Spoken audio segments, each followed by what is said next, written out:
Hey, today we're going to be making a black-eyed pea curry. So this is a very easy to make dinner. It is actually, I believe it's a vegan. Yeah, it's a vegan meal. I was thinking vegetarian, but I don't believe there's any dairy or honey or anything like that. So it's a vegan curry. We are going to use dried black beans. You could speed up the cook time if you wanted by using canned black beans. To get these fully cooked, it does take a little while, but it's hands off. We're just going to get everything in the pot, and then the pot and the stove are just going to take care of it for us. So it's a really easy dish to make. I'm going to start with some coconut oil. I often use avocado oil in this, so really don't feel too hindered by the type of oil, but I thought coconut would give it just a nice little extra, little background taste. All right, so while this oil starts heating up, I'm gonna go ahead and just chop one onion. We're just gonna get it diced.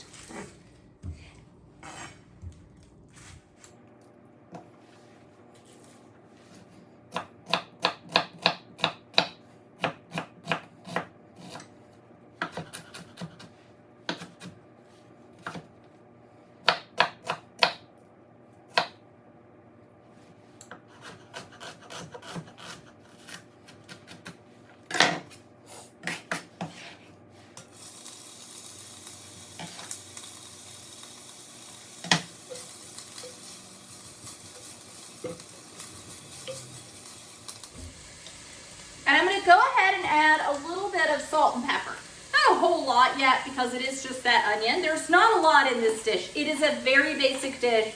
It really is primarily black-eyed peas and some aromatics and a lot of great seasonings. But that's one reason I like it. It is so simple to throw together, but it is also, it's very budget friendly because it is primarily using pantry ingredients. And I'm going to use 4 different spices. You could alter the spice blend. This isn't like an authentic curry or anything, so you could certainly alter the spice blend based on what you like, but also what's in your pantry. I know when I was first beginning to cook, everything seemed so expensive to make because I just didn't have a lot of pantry ingredients, and herbs and spices were definitely kind of up there as far as being some of the more expensive items to buy in the kitchen. So like I said, change those kind of based on your needs. So I'm going to get in some garlic. Let's see. I've said to do 3 cloves of garlic. One of these that one's huge, and this one's pretty big too. So I'm just going to do 2 cloves of garlic.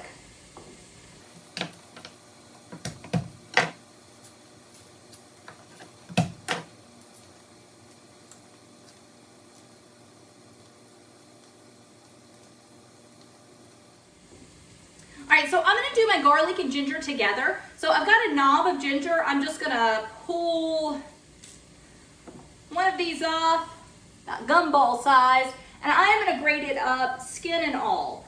I have never, so usually when I grate, like when you grate, the skin kind of comes to the top of the grater and the flesh goes to the bottom. Some skin gets through. I don't worry about it. I've never found it to be a problem.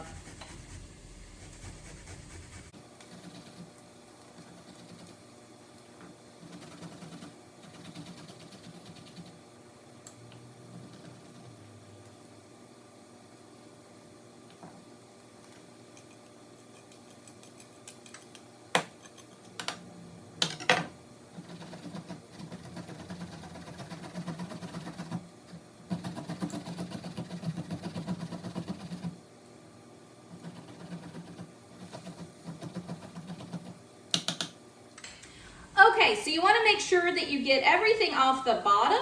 Kind of try, especially once you do the ginger, to keep what's on the top, because as I said, a lot of the skin is still on top.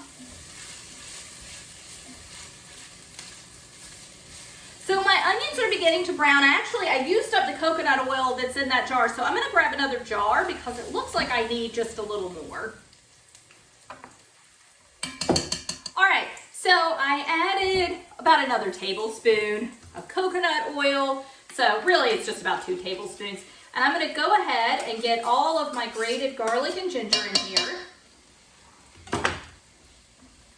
And I really would encourage you to use the fresh ginger as the recipe calls for. It really is delicious, and it really does make a big difference in kind of the final product.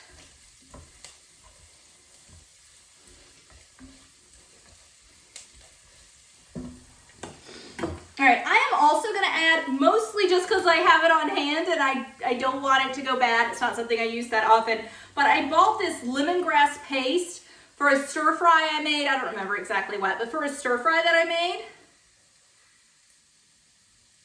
a few weeks ago. And I just don't use lemongrass that often, but I certainly don't want it, like I said, to go bad. So I'm gonna throw a little lemongrass in here. I've actually never done that before, so see what it tastes like. You could, I'm sure, use, like I said, I've never done it before. I'm sure it's gonna be great. I know what lemongrass tastes like, and I've made this curry many, many, many times without it, but you could use fresh, of course. I just was not able to find any, so I bought the paste, which is very convenient. And then I'm gonna go ahead, I'm actually done with this. So I'm gonna go ahead and start getting all of my spices in. So my list of spices, I've got chili powder, garam masala, cumin, turmeric, and coriander. As I said, I know this is like 20 bucks worth of spices, probably not 20, maybe like 15 bucks of spices right here. If you don't have all of these in stock, that's okay. I mean, yes, it will taste different, sure. But if you just wanted to use garam masala or curry powder, this would still be delicious. Flavor profile is going to be different, but it would still be really good. So I'm gonna do 1 teaspoon of coriander, 1 teaspoon cumin, and 1 teaspoon turmeric. And then I'm gonna do 2 teaspoons each of chili powder and garam masala. I take that back. I'm gonna do 1 teaspoon of chili powder. I'm gonna do 2 garam masala though.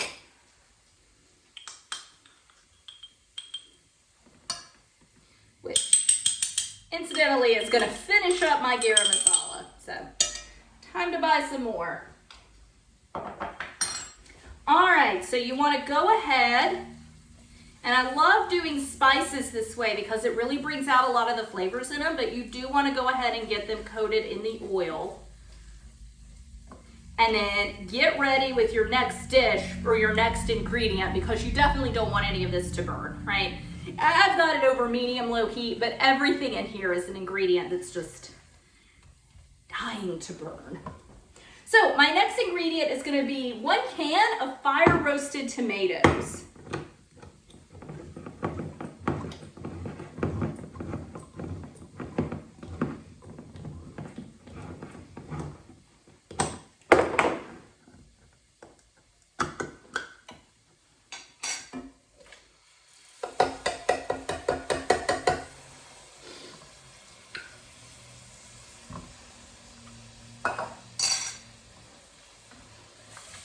All right, and go ahead and stir that around, all the acid from those tomatoes. It's just gonna pick up any bits on the bottom and deglaze your pan.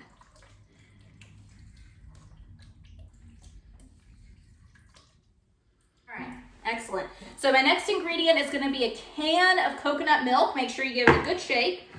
Try to bring those solids and liquids back together. It's not a big deal. They'll melt in here if you aren't able to, if it's too hardened to shake or something.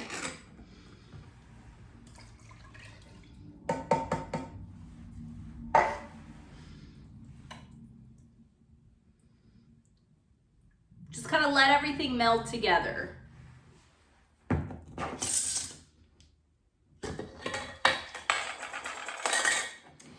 All right, so now I want to add my beans. I am just going to use, like I said, if you want to use canned black-eyed peas, put in, I'd probably do 2 cans drained, put them in, honestly, and let it cook for like 10-15 minutes and it's ready, honestly.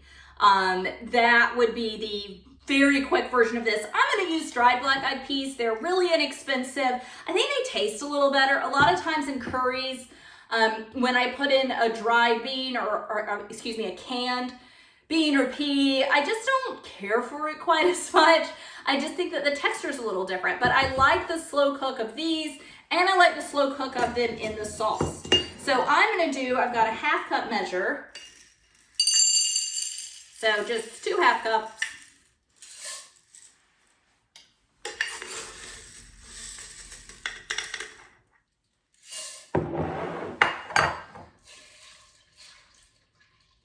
And we don't need to add any pepper because we have so many spices, but I do want to get some salt into this. We haven't added anything salty, really. So, one thing with this, because you're using dried beans or dried black-eyed peas, which is a bean. By the way, it's not a pea, it's a bean.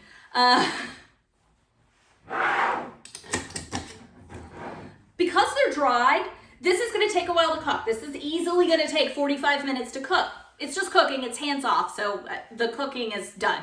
The hands-on part is done. I'm at 19 minutes on my timer, and a lot of that was explaining what to do. This is like 10 minutes worth of work.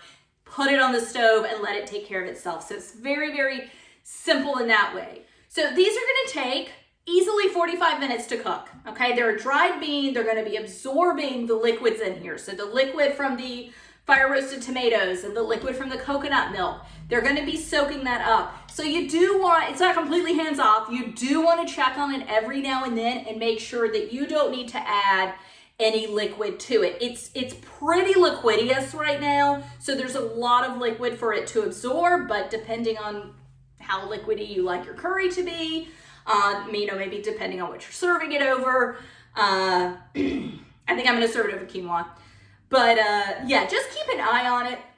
You can thin it out with a vegetable stock or a chicken stock. Obviously wouldn't be vegan or certainly not vegetarian either if you did that. But as I am neither of those things, I would use chicken stock because it's what I have the most of. But you could even use water. This is a very, very, very flavorful sauce that we've got going on here. So it could handle being thinned out with some water if it needed to be. So that is it. I am just going to set this back on my real stove, not my hot plate. I'm going to go ahead and turn that off, actually. Set it back there and let it cook through. And this is just a quick and easy meal for tonight. Thank you so much. Bye.